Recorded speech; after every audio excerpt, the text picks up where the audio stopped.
Meus amigos e minhas amigas, bem-vindos ao canal do Instituto de Economia da UFRJ. Eu sou Ronaldo Bicalho e esse é o Curto Circuito, um programa do Grupo de Economia da Energia que fala sobre os grandes temas relacionados ao setor elétrico aqui no mundo. Um setor que é essencial para a economia e fundamental para o bem-estar e para o conforto da sociedade. Então, o objetivo do curto-circuito é justamente tornar esse setor, o que acontece nesse setor, algo que você, meu amigo e minha amiga, possa entender e quais são os impactos sobre a vida da gente, daquilo que acontece, das políticas públicas, enfim, de tudo aquilo relacionado ao setor elétrico. Então, esse é o objetivo fundamental do curto-circuito. Hoje eu gostaria de conversar com vocês sobre, nesse curto-circuito de número 18, eu gostaria de conversar com vocês justamente sobre o que está acontecendo na Europa, o que está acontecendo, a crise de energia que está acontecendo na Europa. Para isso, eu convidei a professora Clarice Ferraz para justamente conversar com a gente e nos ajudar a entender os acontecimentos europeus, né? A crise energética europeia, que inclusive antecede a guerra, vem antes da guerra. Então, hoje, Clarice, né, está aqui com a gente. Clarice, muito obrigado por você ter vindo aqui conversar com a gente sobre esse tema, até um tema que você se sente bastante à vontade, né, sobre ele. Então, bem-vindo, Clarice. Bem-vindo ao curto-circuito. Obrigada, Bicalho, é uma honra para mim. Então, saudações a todos que nos ouvem, que se interessam pelo tema. E para mim, como sempre, um prazer conversar com você. Então, vamos lá. Vamos lá tentar descascar esse abacaxi, né, que é a crise europeia e principalmente a crise do mercado elétrico europeu, né?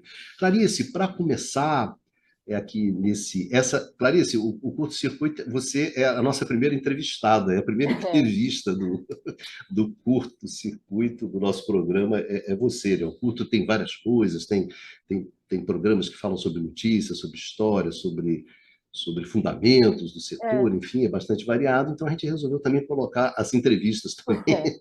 entrevistar aquelas pessoas que a gente gosta, que a gente admira, para ajudar a gente a entender esse setor que é tão complexo. Clarice, mas para começo de conversa, eu gostaria que você falasse um pouquinho de você, né, para o pessoal que assiste a gente, saber um pouco da sua trajetória profissional, pessoal, enfim, como é que você chegou até aqui, né, como é que você desembarcou na energia, né? Então, tá. Então, para eu me apresentar brevemente, eu sou economista de formação, eu fiz economia na UNB, e depois, é, como meu pai, sou professora universitária, e era a época do meu pai fazer um ano sabático, quando eu estava terminando a minha graduação. Então, eu me apressei, porque eu sabia que eu queria ter uma experiência profissional internacional, e consegui. Na verdade, eu fui aceita para fazer um mestrado na Suíça, que era onde meu pai ia justamente trabalhar. Então, tem de tudo aqui, tem de coisas, né, da vida mesmo, e casou esse período, né? Eu estava realmente terminando a UNB e deu certo, né? Eu postulei para esse mestrado, eu fui aceita, e quando eu estava... Então, eu fui estudar em Lausanne e depois em Genebra, na Suíça.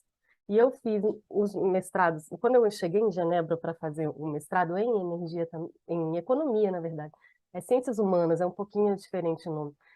Mas tinha um professor de um grupo de energia e eu fui pedir, né, fui conversar com ele. Enfim, eu comecei a estagiar nesse grupo de energia lá na Suíça. Eu fiquei 6 anos no grupo de energia da Suíça. Eu terminei o mestrado e me falaram: você não quer fazer o doutorado? Eu falei: quero, né? Tá me convidando.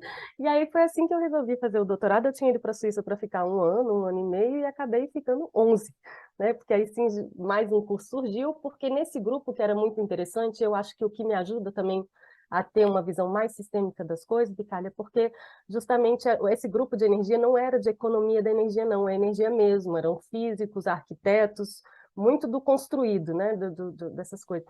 E aí tinha um grupo, 3 pessoas de economia, né, que estavam lá como para assessorar, que eu acho que é o nosso papel mesmo, né?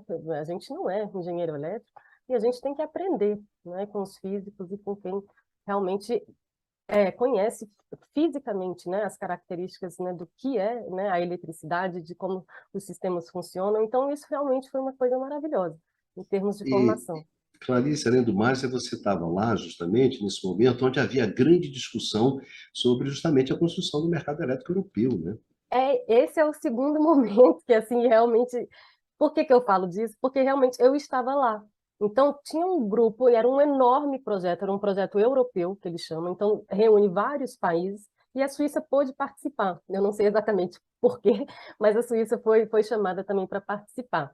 Talvez porque justamente o coração do setor elétrico, fisicamente falando, está na É. Suíça, né? Então, a Suíça não faz parte do mercado europeu elétrico, mas fisicamente ela é o centro, né, do sistema elétrico, né, da plataforma na Suíça, ou na Europa.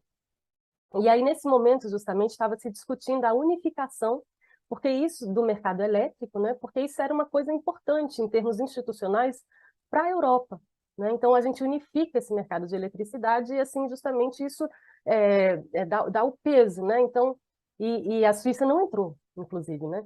Mas o que é interessante é isso. Então, foi muito bem feito, sabe, Picali? São 10 anos de estruturação. Então, cada tema tinha um grupo de trabalho responsável, se discutia o tema entre a academia, que nunca é ouvida aqui, né, as empresas e o governo. Mas sempre, sempre, sempre. E um debate muito, muito sério, né? Discussões, modelos, a gente colocar à prova, testar, contestar, né? Não ficar aceitando, né? Competição, não. Então me prove, né? Então mostre por que isso é melhor. Enfim, então realmente eu estava lá, claro, né? Como uma estudante de doutorado, mas eu tive realmente a oportunidade, então, de acompanhar esse processo. Eu viajei para vários, né, dessas reuniões, e isso foi muito, muito enriquecedor. Então, eu tenho realmente uma certa propriedade para falar do tema, porque a gente viveu isso, né? E isso foi realmente muito interessante. Depois você volta para o Brasil, né, Clarice? Você vai trabalhar com a gente lá no Grupo de Economia da É, Energia, né, no Instituto de Economia da UFRJ. Trabalha com a gente durante um tempo e depois faz o concurso e entra como professora, né, da Escola de isso, Química da UFRJ. isso, isso. Só um pequeno comentário, quer dizer, a Escola de Química, ela tem uma tradição de ter essa parte de economia, né? Ou seja, as Sim, cadeiras de economia, que geralmente nas outras escolas quem dá são os professores do Instituto de Economia, né, que dentro da UFRJ tem essa tradição, mas por uma questão muito específica, histórica da Escola de Química, né, ela sempre teve um grupo de professores que trabalham com essa parte de economia, né? E Clarice faz parte também do grupo de pesquisa lá também, né, Clarice? fácil.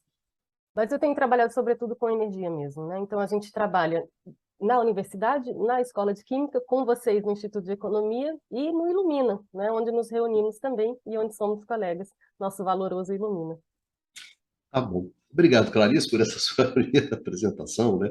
Que a gente raramente tem oportunidade de falar com as pessoas, né? Nessas lives e tudo, um pouquinho da nossa história também, né? Por que que a gente chegou até aqui, né?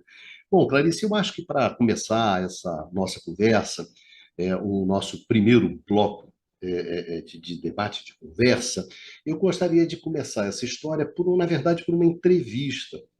O Jacques Percebois, que é um economista importante na área de energia, economista francês. O Percebois, ele deu uma entrevista ao Le Monde há um mês atrás sobre justamente a crise europeia, né? A crise do mercado elétrico europeu. E o Percebois colocou uma questão que foi a seguinte: ele falou, olha só, é, essa crise ela antecede a guerra, ela precede a guerra. E essa crise ela é fruto da desregulamentação que o mercado elétrico europeu vem sofrendo no mínimo há 20, 30 anos. E simplesmente a combinação dessa desregulamentação com a entrada forte dos renováveis, a necessidade de entrada dos renováveis. Então, esse Boas chamava a atenção de que, na verdade, a conjugação desses dois grandes movimentos, né, a transição para o mercado e a transição energética, tinha gerado uma série de problemas dentro do mercado elétrico europeu, que esse conjunto de problemas estruturais já existiam desde o início da década de 2010, né? Já em Isso, 2014, 15, 16, e que, na verdade, a pandemia e também a guerra simplesmente tensionaram mais o mercado e gerou, né, mais problemas. Então, nesse primeiro bloco, a gente vai conversar com a Clarice exatamente sobre esse primeiro momento, né, sobre essa crise do mercado elétrico europeu que já existia antes da guerra, né? E é bom também que a gente entenda um pouco sobre o que é esse mercado elétrico europeu, né? Então, vamos então, com a professora Clarice, discutir esse nosso primeiro bloco, que é o mercado elétrico europeu, né?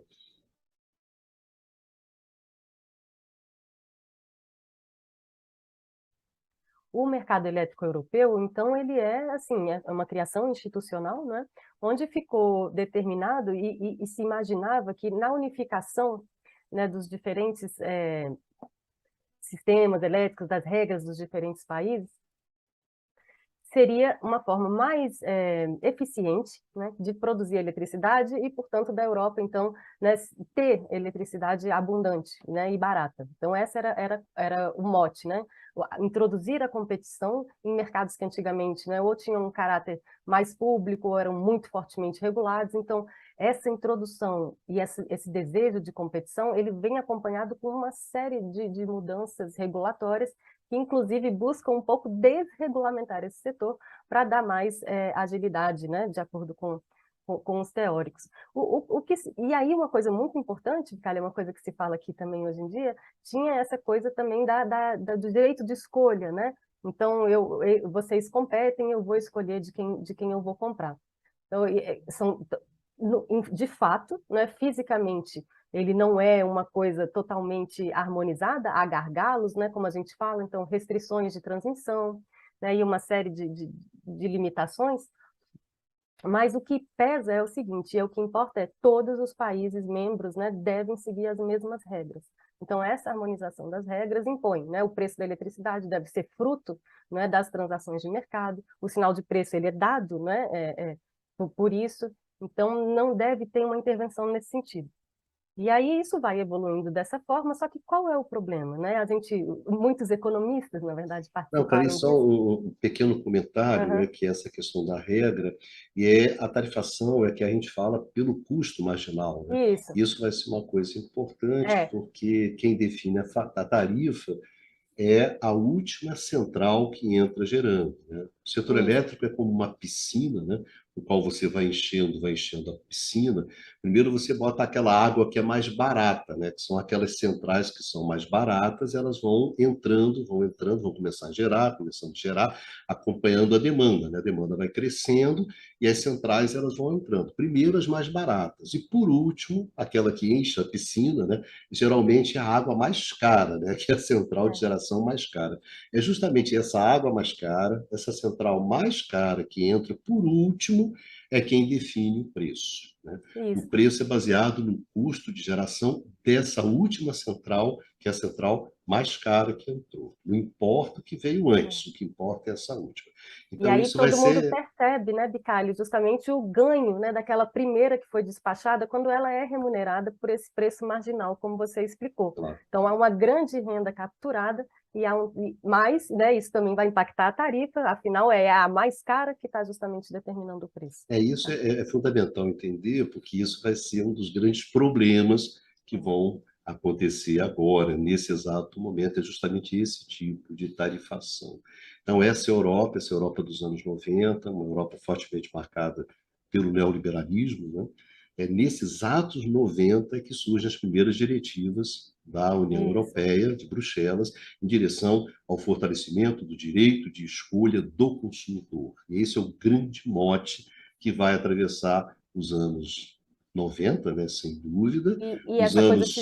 anos 2000, mas a partir de 2010, né, essa coisa começa é. a ter problema. Mas antes mesmo, né, Bicalho, como a gente viu na Inglaterra, que eles inclusive fizeram duas reformas Isso. internas, porque qual que é o problema?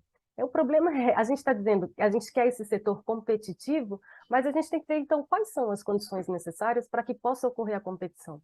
E um elemento essencial é que todos os geradores, por exemplo, tenham acesso às linhas de transmissão para que justamente possam competir pelo o consumidor final, né? Então, é essencial, né, que as linhas, né, possam justamente possibilitar. Então, a gente fala que é o livre acesso à rede. As pessoas têm, os geradores, né, têm que ter o acesso à rede para justamente poder competir. Se não, como é que eu vou competir? Não é se eu não consigo entregar o meu produto ao consumidor final. Então, antes mesmo da discussão dos renováveis, já havia uma série de problemas dados restrições físicas, né? Então, Espanha e Portugal, Península Ibérica, tem uma restrição de transmissão ali, né? Na Inglaterra e vários outros momentos. Então, o que você viu, por exemplo, dentro da Inglaterra é que temos um número suficiente de atores, haverá competição. Na realidade, não havia, porque justamente esses gargalos, né, faziam como monopólios regionais, né, de certas empresas. Então, efetivamente, mesmo antes das renováveis, esse mercado, na verdade, apresentava sérios problemas, porque fisicamente ele não oferece, né, as condições propícias à competição. E uma expansão enorme da rede, para a gente fazer uma reflexão, de modo que permitisse essa competição, as pessoas falam, então expande transmissão, né? A gente tem falado muito isso para as renováveis agora. Isso é muito caro, né? Então, assim, até que ponto, né? É a competição pela competição, ou é a competição porque a gente tem esse propósito de entregar energia barata? Porque se for esse o propósito que a gente está buscando, talvez esse modelo não seja o melhor. E foi o que se verificou nos fatos, né? E aí esse problema, na verdade, se agrava muitíssimo. Clarice, só lembrando que, no caso inglês, você começa com o modelo da Thatcher, depois você tem uma reforma, que é a do Tony Blair, né, dos trabalhistas, e finalmente, em 2010, já com a É, presença da questão dos renováveis, você tem a reforma da reforma da reforma, né? exato. Então, esses processos eles vão continuamente acontecendo, né? E a gente estava lembrando aqui, Clarice, que realmente quando se acelera a construção do modelo do mercado europeu, né, desse mercado competitivo europeu, que é justamente ali no início dos anos 2000, é Isso, justamente quando a maionese desanda nos Estados Unidos com a crise da Califórnia, né? Que faz que esse projeto, que é um projeto, digamos assim, que você tinha, que era preponderante nos Estados Unidos, ele deixa de ser preponderante. Ele não consegue ser o grande projeto do setor elétrico americano nunca mais. Os estados que foram, e os outros estados não foram. E a maioria não foi, né? 30 e tantos perfeito. estados não foram. É, São poucos os estados, cerca de 15, 16 estados americanos dos 50, que têm o acesso. E a Europa não. No entanto, a Europa ela entra num grande projeto comunitário, né, de construir o seu mercado elétrico, né? E aí com todos os problemas que tem, mas é, com a presença muito forte da União Europeia, né? De é. Bruxelas. E aí, como eu gosto de dizer, eu sou pernambucana, é em cima de cada coisa, porque quando entra as renováveis, aí a gente vai ver que o problema se agrava muitíssimo. Então, aqueles problemas, né, de competição que efetivamente não ocorria por uma série de restrições, isso as pessoas, né, os técnicos, economistas, tentavam corrigir por novas regras, né, tentando fazer controle, né, tentando impedir que houvesse prática de poder de mercado, uma série de coisas. Com a revolução tecnológica das renováveis, o que ocorre? Ocorre que o mercado não consegue mais dar preço direito. Então, além dele ter problemas estruturais, ele perde essa capacidade de dar um sinal de preço adequado. E aí, por quê? Como a gente disse, a precificação é dada pelo custo marginal. Se eu estou com renováveis, qual é o custo marginal de uma renovável quando a gente tem muitas renováveis, né? Quando eu tenho abundância de vento e abundância de sol, não vai custar nada. Então, quando eu tenho um excesso dessas fontes, né, de renováveis, que não tem combustível, que não, né, não é nada, tá lá.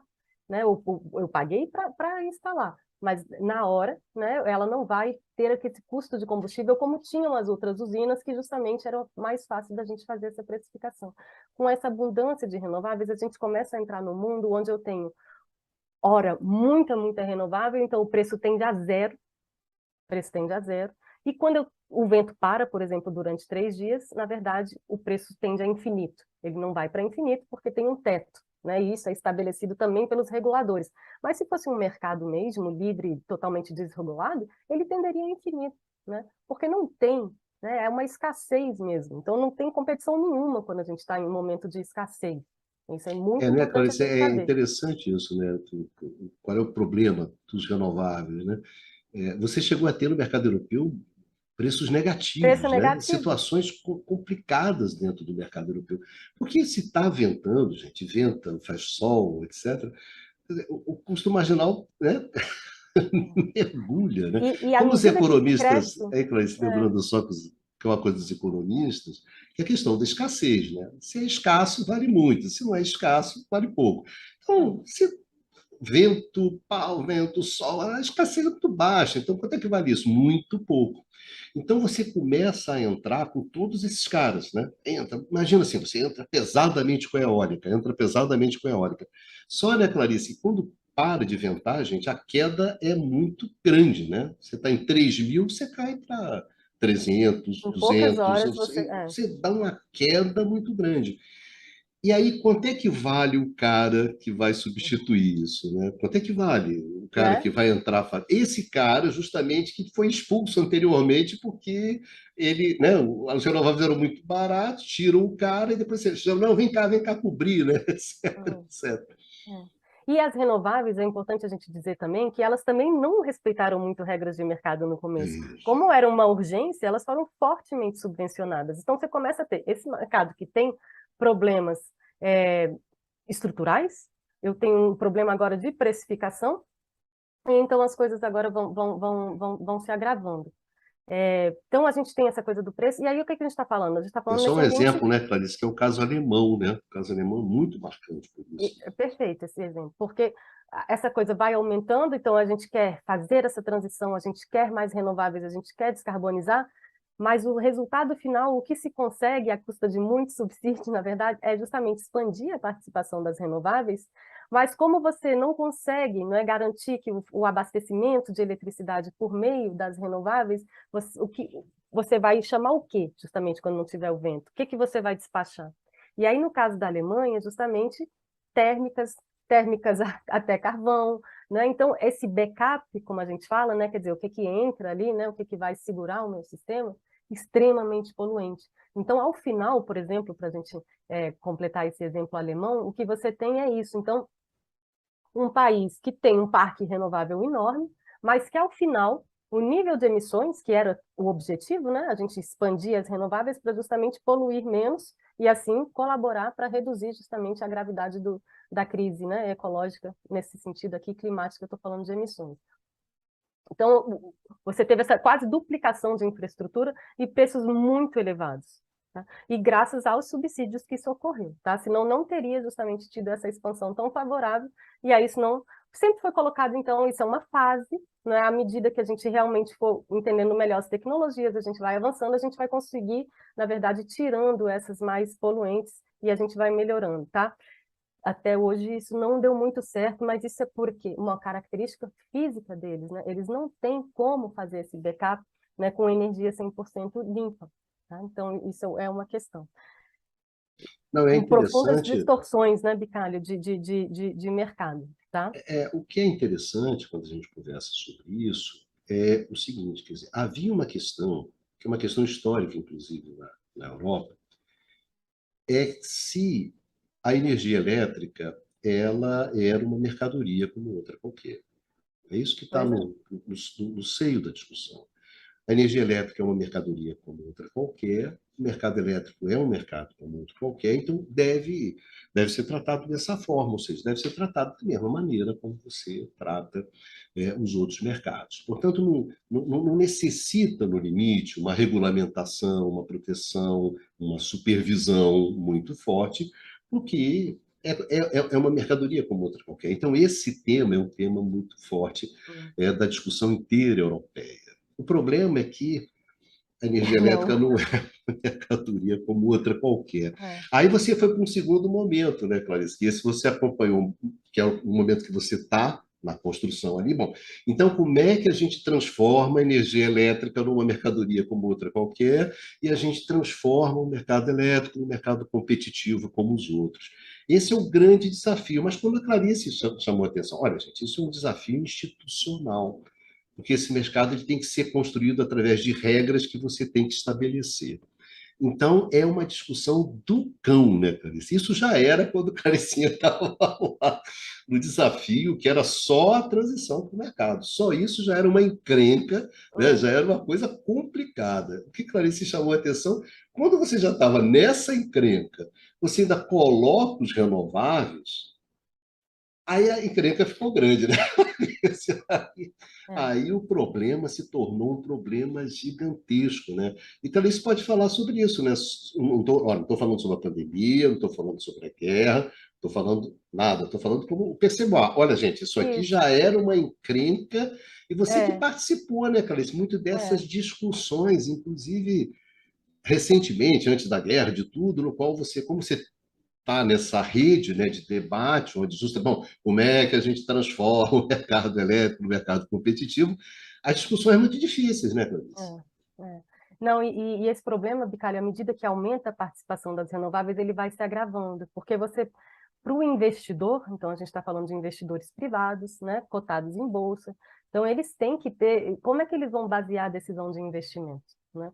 Como é que ele sabe qual vai ser a disponibilidade dele e por que que finalmente ele não quer um pouquinho de escassez que faça justamente o preço subir mais e ele possa aumentar a sua renda? Então, tem uma série aqui de conflitos também de interesse aqui que se colocam. Mas, fundamentalmente, já estava em discussão, tem alguns anos, realmente, a reestruturação desse mercado por essa incapacidade, na verdade, de gerar um sinal de preço que justamente atrai investimento, porque a gente não pode viver só de renováveis. E se renováveis eu consigo colocar agora, não preciso de subsídios, né, graças também como a curva de aprendizagem, né, como a gente diz, o preço se reduziu muitíssimo, é a fonte de geração mais barata realmente, mas tem um problema. A gente não pode pensar só na geração. A gente pensa em eletricidade e a gente tem que ver o sistema. Então, é o quanto custa a minha geração, a minha transmissão, a minha distribuição. E nessa questão da geração, é que a gente fala é a garantia de suprimento, né? Quem que vai gerar? Né? Então, se eu estou aqui me calcando em renováveis, eu tenho que ter um backup de outra coisa mais firme que eu possa justamente fazer entrar quando faltar o vento ou faltar o sol.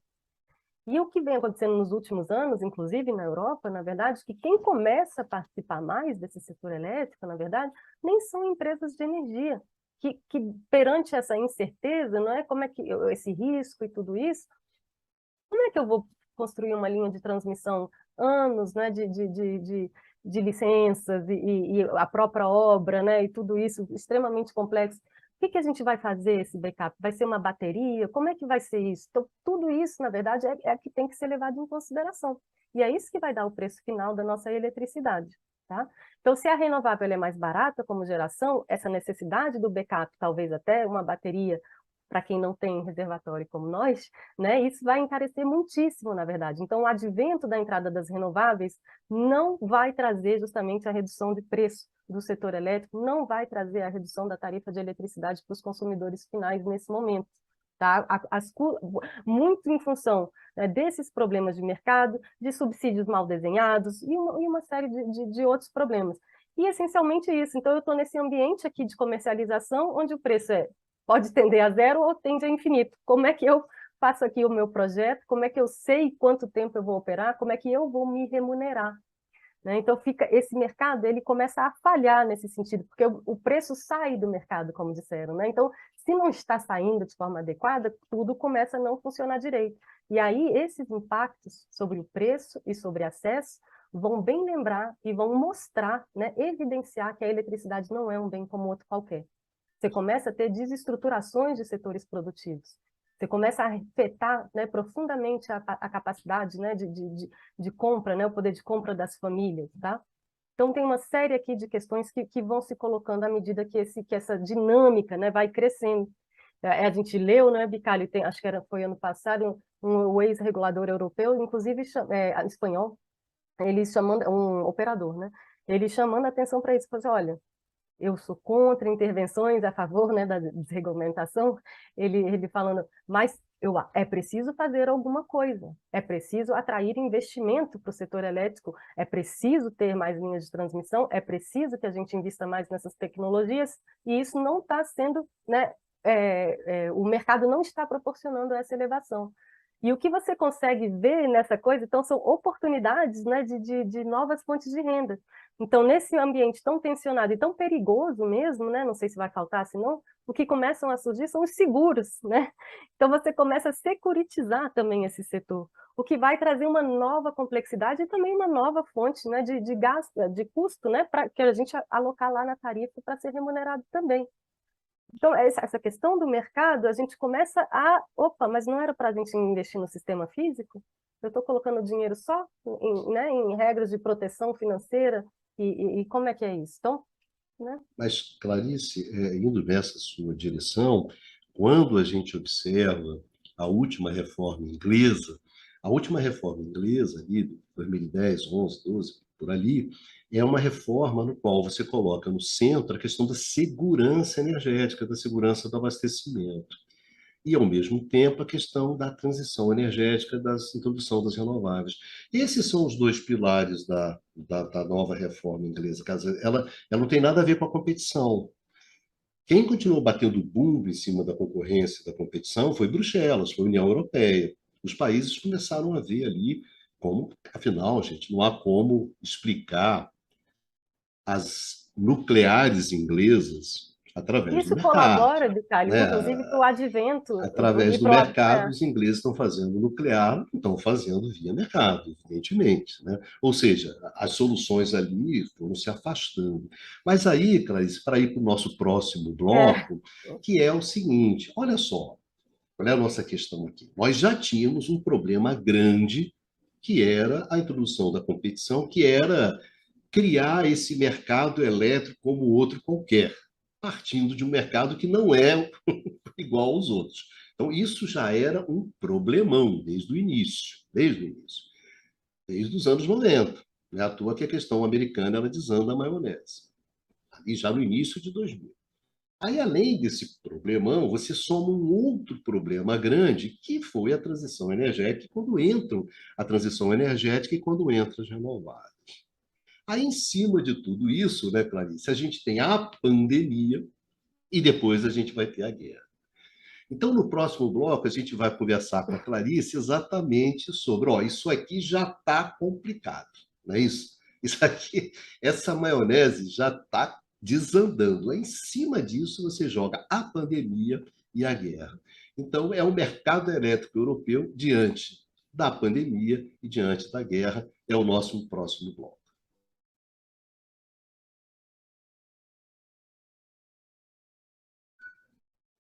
Então, Clarice, no meio de um contexto complicado, que era a construção do mercado elétrico europeu competitivo, no meio de uma transição energética, vem a pandemia.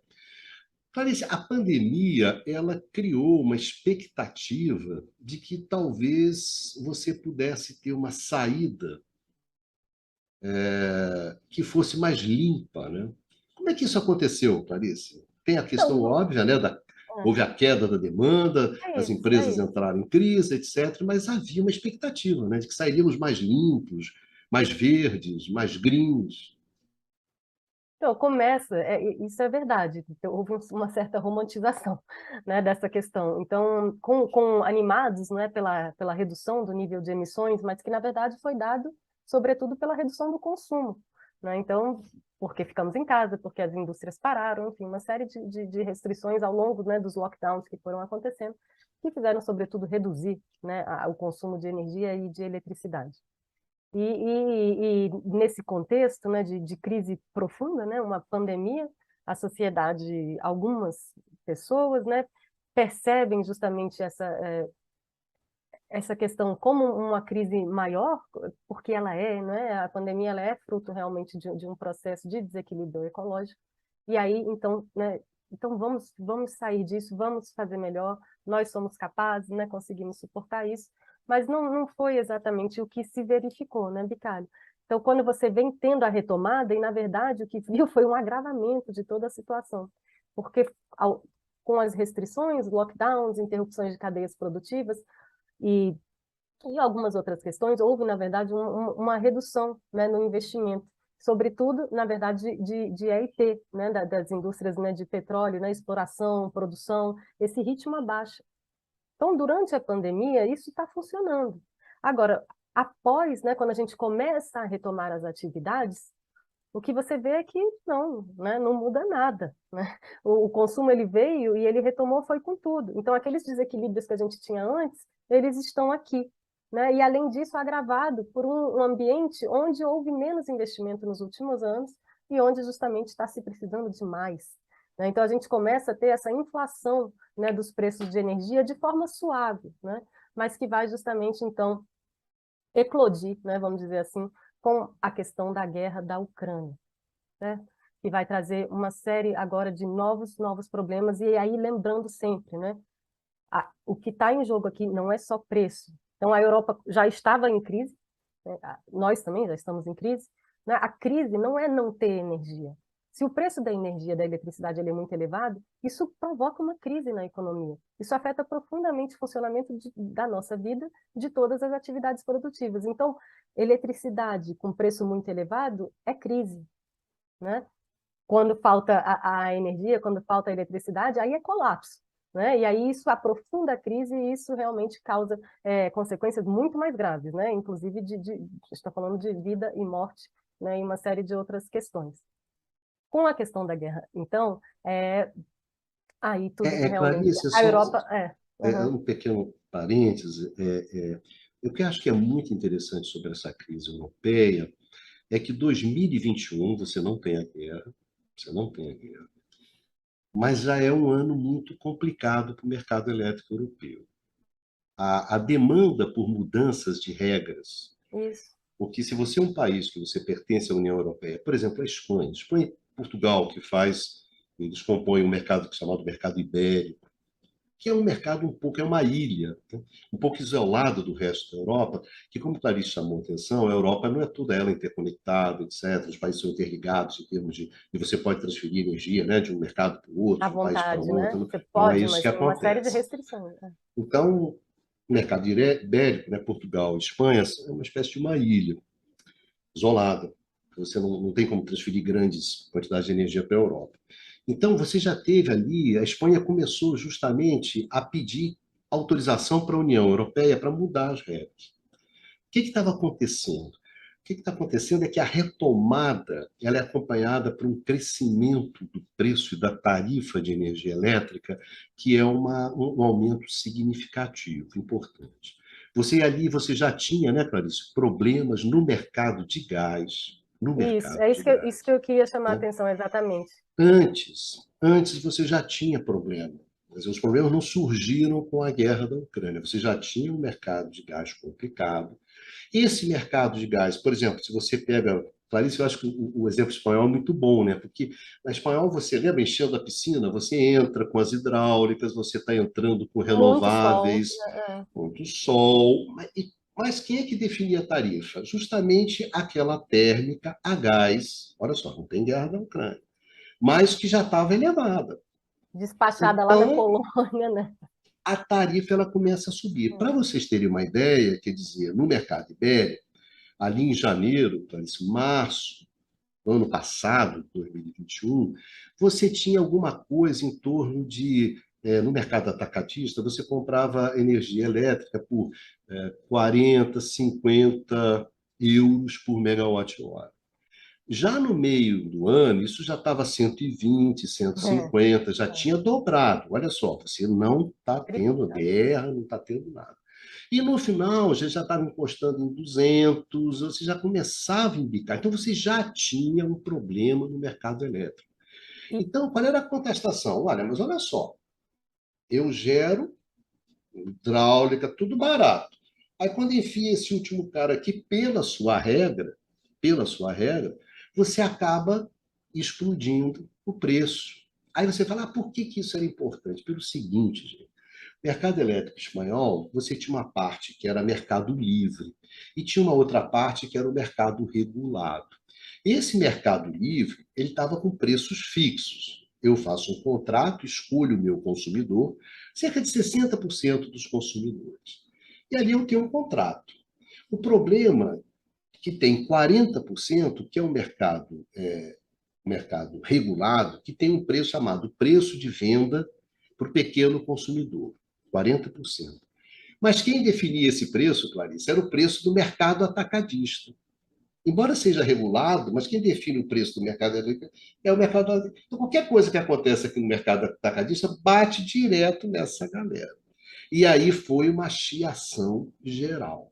Aí começou Portugal e a Europa a discutir uma coisa que depois só vai aumentar, e os outros vão entrar na brincadeira, que é o seguinte: essa precificação não dá. não está dando, não. Não está dando, não, cara.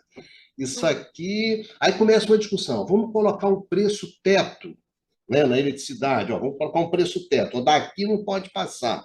Não, porque isso aí afeta o mercado. Aí começa, né, o jogo, isso afeta o mercado, afeta É, isso, afeta aquilo outro, tem que seguir a regra do mercado.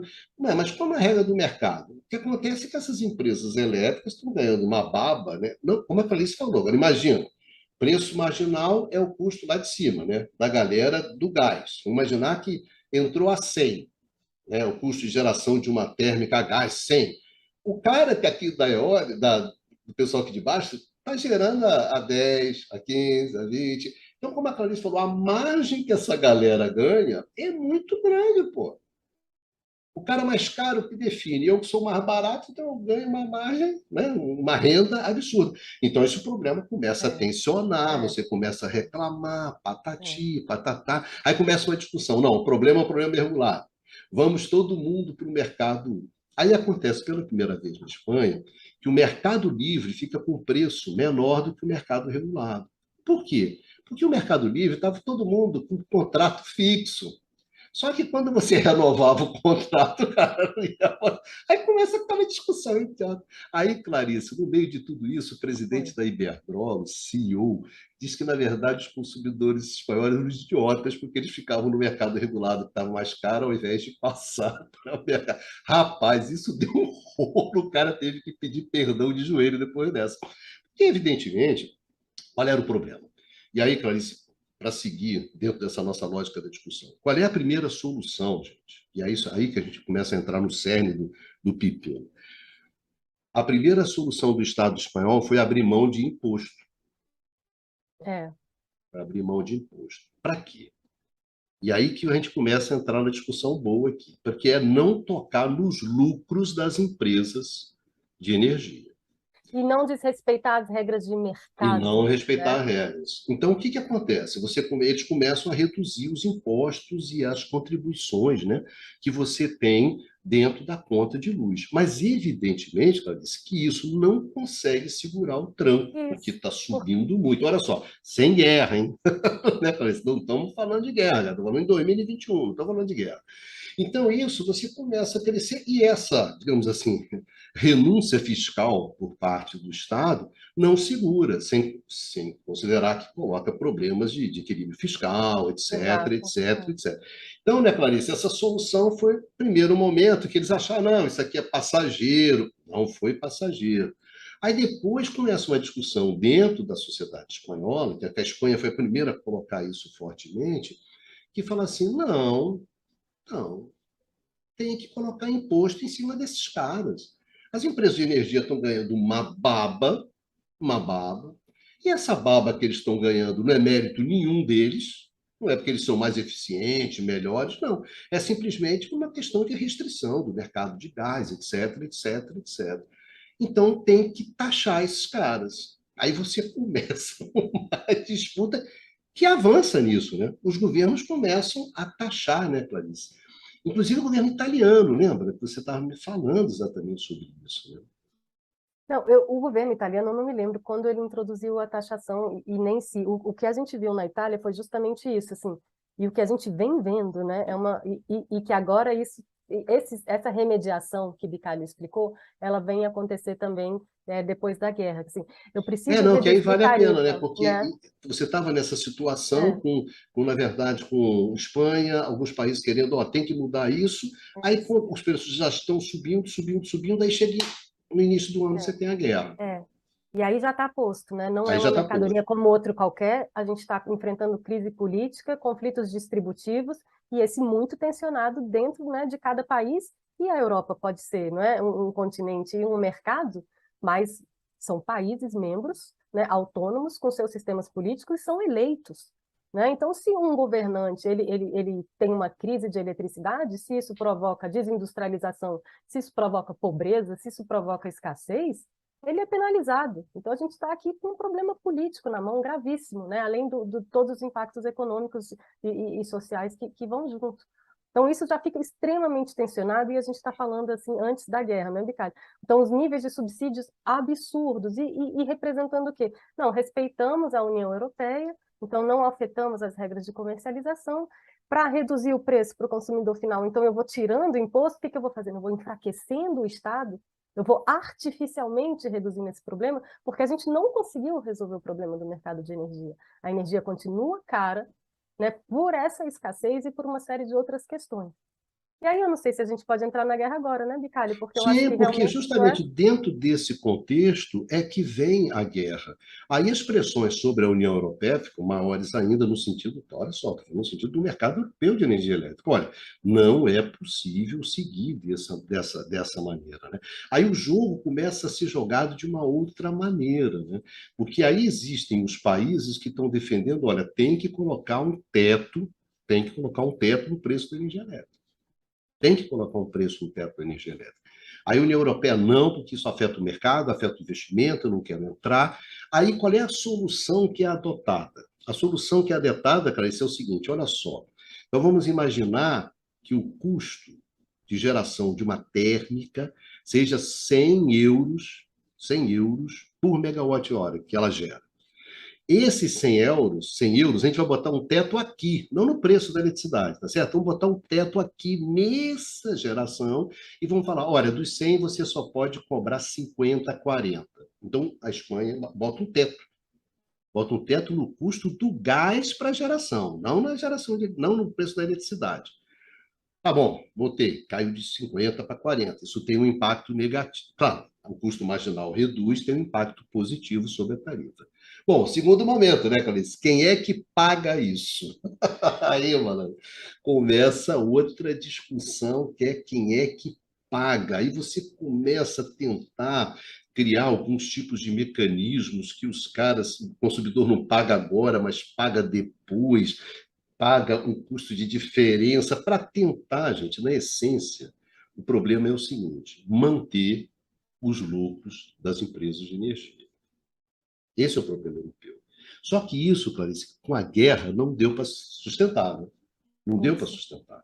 isso, Quer dizer, eles começaram a taxar. O isso. exemplo italiano, né, que é uma coisa impressionante, né? Você taxa, mas é mais de 20 milhões, né, de consumidores italianos estão sendo subsidiados hoje, né, nesse exato momento, né? É quase 50% da população. Rapaz, estamos falando da Acho Itália, que é né? 60, eu não me lembro agora o número. A gente está Estamos falando falando da da Itália. Itália. É. E aí, Então, como essa coisa da guerra, Bicalho, só para então, o que que acontece? Você tem esse continente, né, com essas regras de mercado e que depende muito fortemente do gás. E você tem a Alemanha, né, que é o Estado membro, né, mais pesado economicamente falando, né, que é o país mais, que, inclusive se impõe muito, né, nas discussões da Europa, na Europa, e que é profunda, é uma potência industrial, né? Uma potência industrial e competitiva no mundo inteiro. Por quê? Porque ela tem acesso à energia barata, que é o gás russo. Então, a Alemanha, do gás que ela consumia, mais de 50% era esse gás russo. Então, é graças a esse gás russo barato que essa indústria realmente tinha essa pujança e que eles tinham esse preço relativamente... isso era uma fonte, né, de energia barata, que desapareceu, né? E desapareceu aqui, o custo disso desaparecer é muito, muito caro, que a gente vê justamente quem ganha, né, e quem perde. Então, perde a Europa inteira, né, que ali vai ter que buscar outras fontes de aprovisionamento, né? Então, onde que eu vou buscar esse gás? E aí os Estados Unidos, né, nossa OTAN, vai lá e fala, não, mas eu vendo para você, não se preocupe.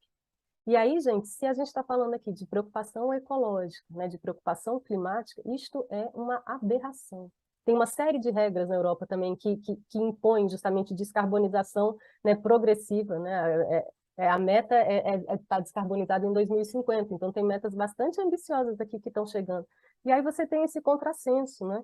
Que além de eu não sair do fóssil, eu vou para um fóssil que está vindo lá do outro lado do mundo, que está vindo liquefeito, que precisa ser resfriado a temperaturas negativas para fazer esse transporte, que quando chega na Europa é regaseificado. Então, são transformações que consomem muita energia, né? E além disso, esse gás vai chegar com um preço muito, muito caro, né? A gente está falando mais do que duplicar. E aí pronto, então começa essa tensão enorme, uma crise enorme, e aqueles remédios, né, que os estados estavam tentando endereçar para já contornar o aumento dos preços, na verdade agora é outro volume que a gente está falando, né? Essa redução de imposto não dá conta, né? O que a gente está vendo é que esse preço da energia explode na Europa.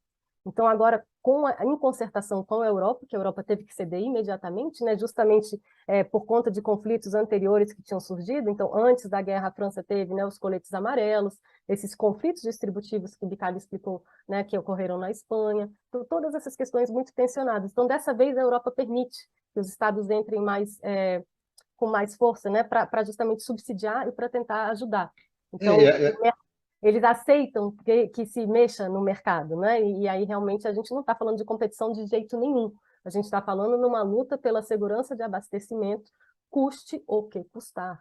E aí, com aquele conflito político que a gente falou, né? São governos democraticamente eleitos, e eles têm que atender, né, e suprir as necessidades do seu povo. O que acontece? Então, pesadamente, subsídio para quem não tem condição de pagar e que vai morrer de frio, né, e que não vai conseguir cozinhar.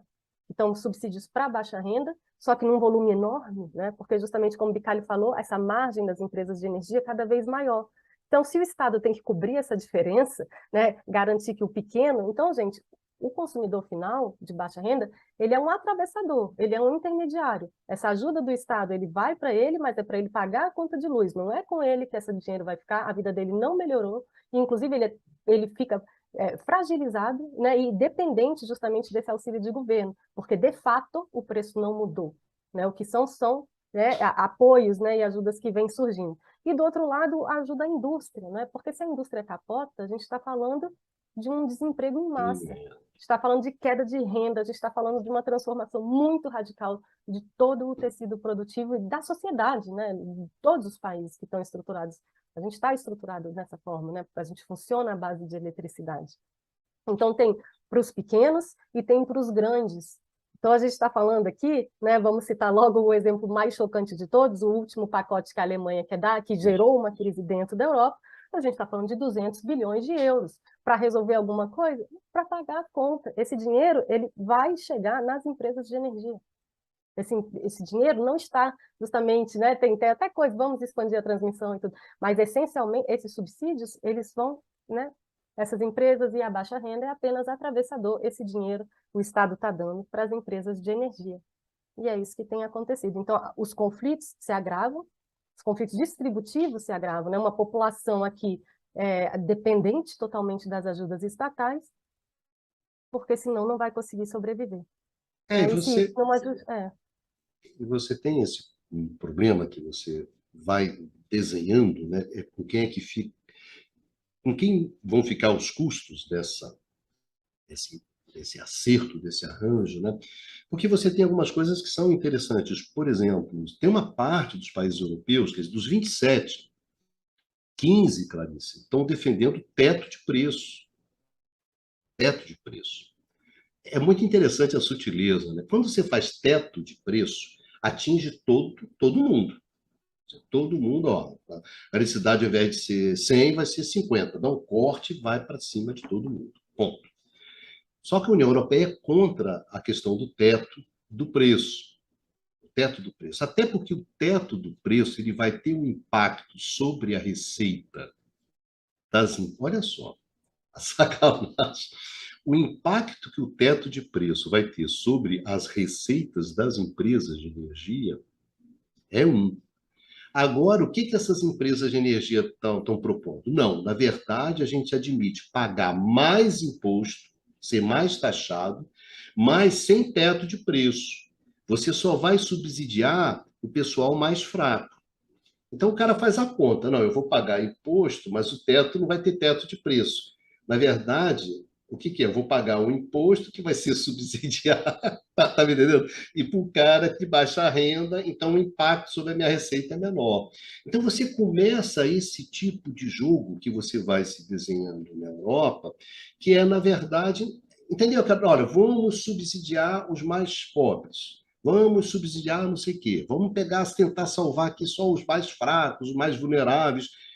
Quando, na verdade, você tem um problema no mercado elétrico. Não só do. Porque senão fica aquela assim, não, o problema é o cara pobre, o cara que não sei o quê, patata. Não, você tem um problema geral.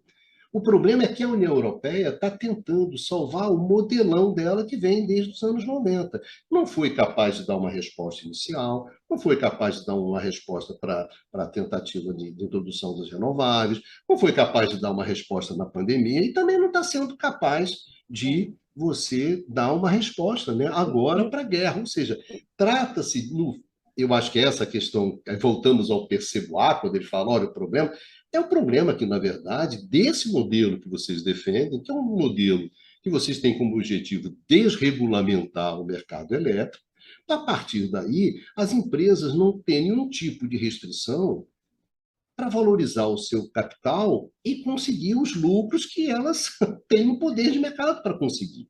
Então, E esse que aí, né, é um Ricardo? grande problema moral, né? No caso Isso. europeu, porque você vai ter gente sendo, quer dizer, o Estado tendo que subsidiar, tendo problema fiscal, o cara não tendo energia, enquanto as empresas elas têm os maiores lucros históricos, elas estão tendo lucros históricos nesse exato momento, estão pagando dividendo, quer dizer, uma festa, enquanto o resto da sociedade não tem a energia elétrica que ela precisa. E no máximo, não, dá um subsídio aqui para pobre que o Estado financia, ou eu pago aqui um impostinho, qualquer coisa que dê a coisa desse tipo. Então, você tem um problema hoje no mercado elétrico europeu Isso. que tem essa E, e, característica. Né? e um ponto importante que a gente não mencionou, que está por trás da grande crise, né, da Europa e de vários outros, enfim, uma grande crise que vem ocorrendo, a crise econômica maior, que é o efeito sobre a inflação. Né? E Isso, como isso vai desestruturando toda a economia. Porque é isso, a energia está em tudo. Se eu tenho uma pressão inflacionária aqui, eu tenho justamente um fenômeno inflacionário que vai se colocar. A gente tem recorde de inflação em todos esses países, apesar, né? Então você tem um Estado se enfraquecendo, desequilibrado fiscalmente, e uma inflação que realmente é difícil de ser controlada, porque, né, é o preço da energia que está dentro disso, que está realmente provocando, né? Você não consegue, não vai ser com aumento de taxa de juros é aqui esses que você pacotes, vai né? que você vai endereçar essa questão, porque a gente está com uma crise de energia. Essa crise da economia, ela nasce numa crise de energia. Então, se a gente não endereça essa crise de energia, a gente não vai resolver. E aí a gente caminha, né, Bicalho, para aquele processo que a gente estava falando, provavelmente, né, uma estagflação. Né? A gente não consegue mais crescer, a inflação está aí, e é isso que vai ocorrendo. Então, é muito grave mesmo o que vem ocorrendo, né? E o que vem acontecendo, e isso nunca foi observado na história, porque esse mecanismo a gente já havia discutido. Eu li um artigo do Adam Tooze, né, um importante historiador econômico, e ele falando, mas esse nível de articulação dos bancos centrais ao redor do mundo, quer dizer, todos os bancos centrais, temos inflação, sobem a taxa de juros. Então, quando se faz isso, né, o que eu faço? Eu estou travando ao mesmo tempo, né, o nível de investimento. E aí, gente, o que a gente falou brevemente, e na verdade uma coisa que eu estudo muito também, é a questão da transição, da necessidade de investimento. Então, se eu tenho essa crise aqui, né, nesse ambiente da energia fóssil, uma escassez, uma superprecificação, eu estou falando também de precificar carbono, eu estou falando também de emissões, né, eu não vou conseguindo resolver. Então, eu me perdi um pouquinho. Não, é porque essa questão, que são questões que se somam, né?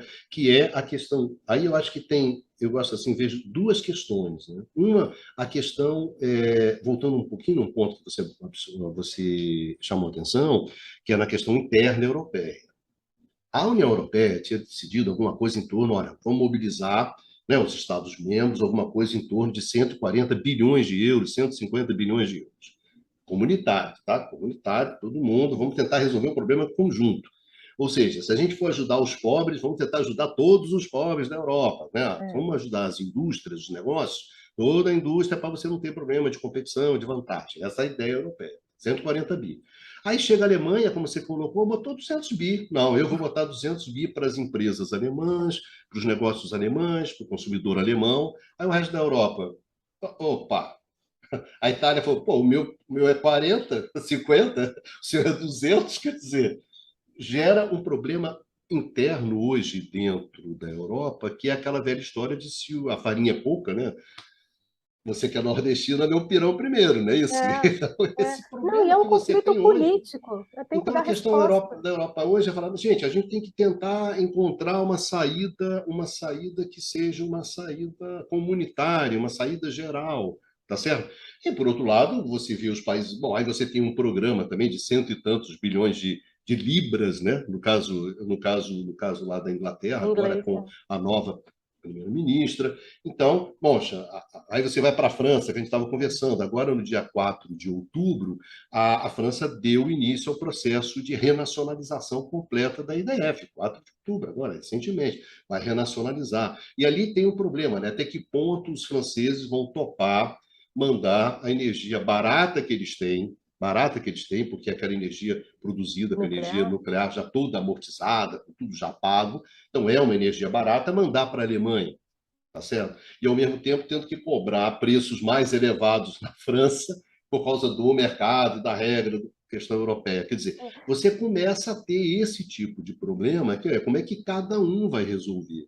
E você Porque começa a cada um tem ver, Ricardo, capacidade diferente, como você falou isso. muito bem. A Alemanha é uma locomotiva, quer dizer, a capacidade que a Alemanha tem de resolver os problemas dela não é a mesma capacidade que a Itália tem, que os outros têm, ou que Portugal tem.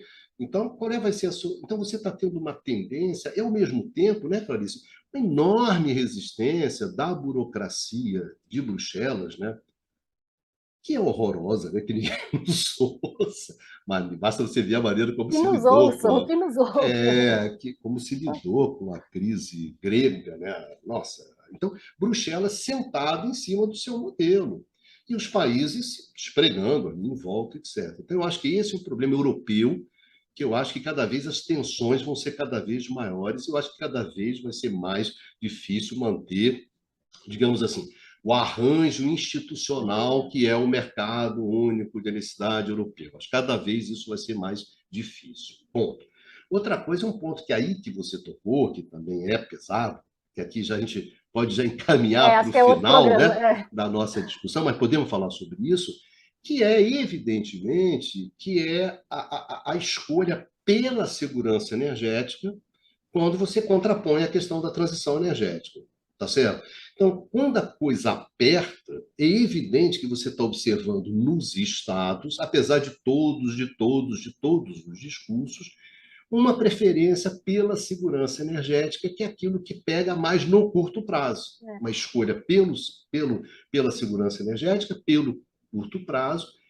É claro que a gente pode falar se lá na frente vai, né, se vai melhorar ou não, aí você vai avançar na transição, mas nesse exato momento não, né, claro? É. Você está tendo uma E, preferência pela segurança É, energética e que e se aí dane. se impõe artificialmente um trade-off entre segurança e transição que não necessariamente deveria existir se a gente estivesse investindo, se a gente estivesse preparando e operando melhor os nossos sistemas, né? Então, não necessariamente aqui isso seria um trade-off, mas posto que o parque ainda é profundamente térmico, que não se conseguiu realizar a transição e que com esse nível de taxa de juros a gente não vai conseguir fazer, a gente não vai conseguir investimento, essas empresas inovadoras elas vão quebrar, elas não vão conseguir se capitalizar no montante necessário, né, para não dizer todo o resto da economia que vai capotando com essa crise econômica.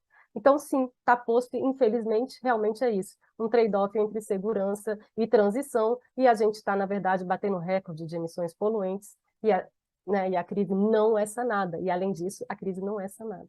Né? Então, assim, é realmente não saber endereçar os problemas e também até pensar um pouquinho, né? Mas será que realmente esse não endereçamento, essa escolha por agir, né? Por respeitar o mercado acima de tudo, né? Não intervir, enxugando o gelo, passando subsídios, né? Atacando a inflação com aumento de taxa de juros, isso provoca um lock-in, né? Nessa indústria que a gente tem fóssil. Então, se a gente não ataca esse problema, não tem transição coisa nenhuma, e, na verdade, a gente vai para o colapso. É bem importante entender o que está em jogo aqui. É colapso. Estou falando colapso de mercado, colapso físico de sistema, e eu estou falando colapso da vida, né? Da vida.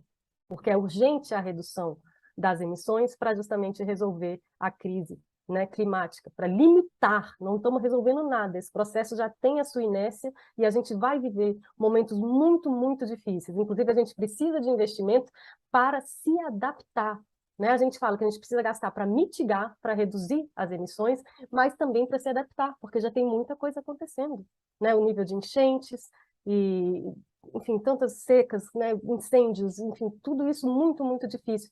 Então, não desaparece a necessidade da transição, ela é cada dia mais urgente, e agora, com esse recorde de emissões, o nosso tempo se reduz. Então, é muito, muito grave tudo isso que vem acontecendo, e como, né, a solução desses problemas de mercado vem agravando tudo isso. E o que que é importante, né? O que que é importante? É permitir a vida, né? E viver bem, né? Não há outro propósito que não seja esse, né? Então, isso é um desastre, na verdade, tá?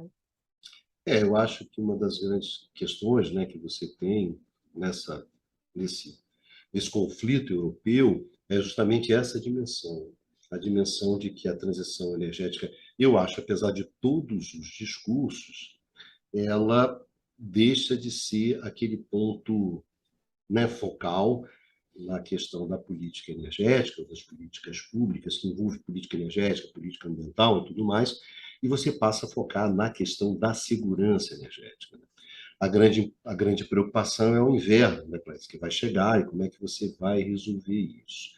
Se no longo prazo, no médio prazo, você vai poder consertar isso, vai depender muito de como vai evoluir o contexto internacional, a guerra, os enfrentamentos geopolíticos, que não apontam uma direção de um arrefecimento, muito pelo contrário, apontam no É sentido verdade. de um escalonamento. Então, para terminar, eu acho que o que a gente gostaria de chamar atenção é para isso, né? Que, na verdade, o debate sobre a crise na Europa, ele tem uma dimensão também da política energética específica para o setor elétrico e das estratégias associadas à transição energética, à transição para o mercado, que é uma coisa mais difícil de você fazer no caso americano, né, onde houve um desembarque de uma parte significativa dos estados da trajetória da Sim. transição de mercado, então a questão americana ficou mais concentrada na questão da transição energética, essa última questão que a Clarice colocou, né, na maioria dos estados o debate não é sobre não acho que o debate americano seja sobre a competição, mas, por ironia, no caso europeu, ficou sendo, né? Ficou sendo a questão da competição, a questão da transição, e depois a competição, e a guerra, a competição, e a competição, porque foi um caminho no qual a União Europeia se meteu, e Bruxelas se meteu, e não consegue sair dele, né? E, principalmente, não consegue sair dele. Então, eu acho, só para terminar, é importante, né, quando essa semana, para terminar, Ah, né, Clarice, saiu uma notícia no jornal, de uma entrevista do diretor-geral da Agência Nacional de Energia Elétrica, né, da ANEEL, colocando o seguinte, né, que era impossível para a ANEEL calcular o impacto da abertura de mercado, da introdução da competição e da concorrência no Brasil, o que está sendo proposto concretamente pelo projeto de lei 414, que está no Congresso, e nesse exato momento do Brasil, né, existe a possibilidade até de você aprovar uma aberração dessa, no meio dessa confusão toda, e o diretor da ANEEL disse simplesmente que ele, a ANEEL, não tem condição de calcular qual vai ser o impacto regulatório dessa liberalização, que a única coisa que eles têm concretamente são alguns insights do relator do projeto de lei. Então, você vê essa discussão, uhum. É. essa encrenca Não, europeia, de um lado, né, onde está essa questão da competição, da e os concorrência, da mercados transição, capotando, né? né? Funcionando Os mercados capotando, artificialmente, né? e no Brasil uma leviandade gigantesca. Né? Vamos para Sim, lá, né? Esse é o caminho melhor. Onde você está falando? Vê é o lá como é grande que está tema, funcionando.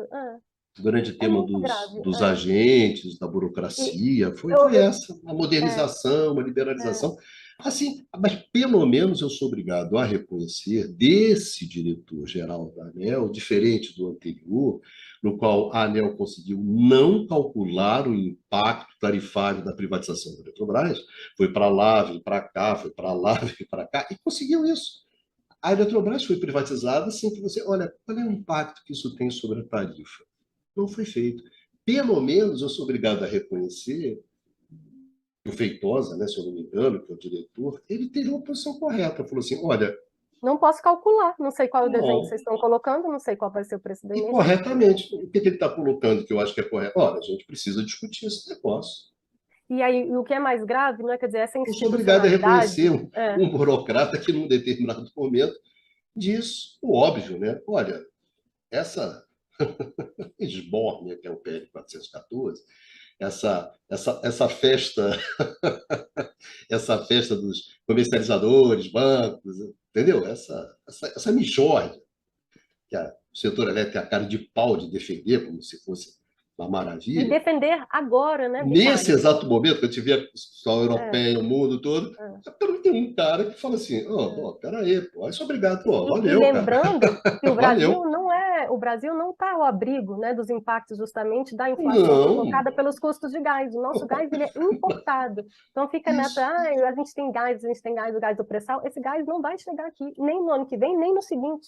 Vai continuar funcionando termoelétrica com GNL importado. Clarice, você lembra que durante a crise hídrica, e você começou a colocar as térmicas, você colocou, isso foi ano passado, 2021. Como a gente já Eu falou, a sei. Europa já estava na crise, já tinha uma crise no mercado de gás. As elétricas, as nossas térmicas entraram lá em cima, o custo lá em cima, por causa do GNL Claro. importado. Lembrando, gente, que o preço é dado internacionalmente, né? Então a gente não É, tem nenhum controle sobre esse preço de combustível e ele vai impactar diretamente em nossa tarifa. Então aumenta o despacho térmico no Brasil, baseado em gás importado, e a gente começa a perder a mão, né? Então cada Claricinha, dia é mais difícil, né, Bicalho? Mas a gente segue tentando aqui trazer algumas. eu espero que essa nossa conversa aqui tenha ajudado o pessoal a entender um pouquinho, né, sobre a questão europeia. Eu acho que fatalmente faremos outros programas, né, conversando sobre a É. Europa, porque, na verdade, essa história ela só está começando, Deixa, né? deixa eu só, antes de você encerrar, Bicalho, eu lembrei agora da Suíça, né? Porque há 20 anos houve a votação, democracia direta, e a população suíça não quis entrar no mercado europeu, por isso a Suíça não entrou, tá? E aí, de novo, estava para ser colocado em discussão, inclusive com o governo de direita e tudo. Neste contexto, né, não é completamente irresponsável ou idiota, me perdoe, né, decide, então, recuar. Então, foi tirado de pauta, não tem o menor cabimento, né? Um país que é preocupado com a sua soberania, com sua indústria, né, com o nível das tarifas, ele não vai avançar nessa direção nesse momento. Está tudo desmoronando. Deixa a coisa assentar. Vamos estruturar, vamos ver como é esse setor, como é que a gente organiza melhor com essas renováveis, né? Custo marginal, gente, não está dando certo, né? Então, como é que a gente vai introduzir outros mecanismos, tá? Então, Eu acho só que para dizer, né, quem trata com seriedade as coisas, recua, né? a gente conversa muito aqui no curto-circuito e a gente vai continuar conversando, né? Eu acho que a Clarice foi a nossa primeira entrevistada no curto-circuito. Uma Assim, honra. agora, pretendo convidar outras pessoas, né? Que o curto-circuito é um monte de coisas, né? Não só entrevistas, tem tudo. A gente também está colocando essa questão de entrevistas para discutir temas, principalmente como esse tema, que é um tema bastante rico, que é o tema europeu, né? Então, para sinalizar isso. Queria agradecer muito a presença da Clarice. Obrigadão, Clarice. Clarice é uma boa amiga, né? A gente trouxemos para cá um pouco dessas discussões infindáveis que a gente tem, né, nós dois pessoalmente, É, sobre esse tema do setor elétrico, e espero que depois disso vocês pelo menos tenham uma certa noção do que está acontecendo lá na Europa, que é muito interessante acompanhar, né, o que está acontecendo na Europa. Porque o e isso debate a gente europeu está também é um usando para debate bom, né? ilustrar, né, Bicalho? A gente está usando o caso europeu para ilustrar essa crise Sim. profunda que atinge a todos, né? Só E, o isso. e o debate europeu também é um debate bom, né? É um Muito debate bom. que você tem com gente de qualidade, etc. Diferente do Brasil, que você não tem Ah, debate sim, claro. nenhum, né? Onde o debate não existe, quando ele acontece, ele é medíocre, que me irrita profundamente, cheio de clichê para lá, clichê para cá, não sei o que, de interesses os mais tortos possíveis. Então, fica então, o meu agradecimento à Clarice e um agradecimento para o pessoal, né, que acompanha É, aqui no canal do Instituto de Economia, acompanha aqui o curto-circuito. Lembrando que vocês podem encontrar esse curto-circuito também na forma de podcast, né? Você não quer ficar ali no computador, mas quer ficar ouvindo eu e Clarice aqui no debate, no podcast, quando está lá lavando aquele banheiro, né, Clarice, dando aquele duro danado que a gente dá no dia a dia, aquela corridinha, etc, etc. Também tem no podcast canal IE-UFRJ, vocês encontram. Então, vocês encontram esse programa. Um beijão enorme em vocês todos, agradecimentos gigantescos à minha amiga Clarice, e a gente se encontra aqui no canal do Instituto de Economia da UFRJ, no seu curto-circuito. Um beijo a todos e a todas. vida que segue e vamos em frente, né, Clarice? Vamos nessa. É isso, muito obrigada, Bicalho, uma honra para mim, saudações a todos, né, meu colega e meu amigo, um prazer, vida longa ao curto-circuito, né, e que saiam daqui soluções, né, a gente pode fazer diferente, nada disso é uma fatalidade, tá? O que a gente está falando é que quem quer seguir da mesma forma, né, não está conseguindo sair, então vamos encontrar outras maneiras, né, e conversando, né, discutindo, a gente coloca aqui e consegue avançar. Então, muito obrigada, foi um prazer, como sempre, e pronto. Obrigadíssimo. É isso aí. Beijão a todos. Nos vemos.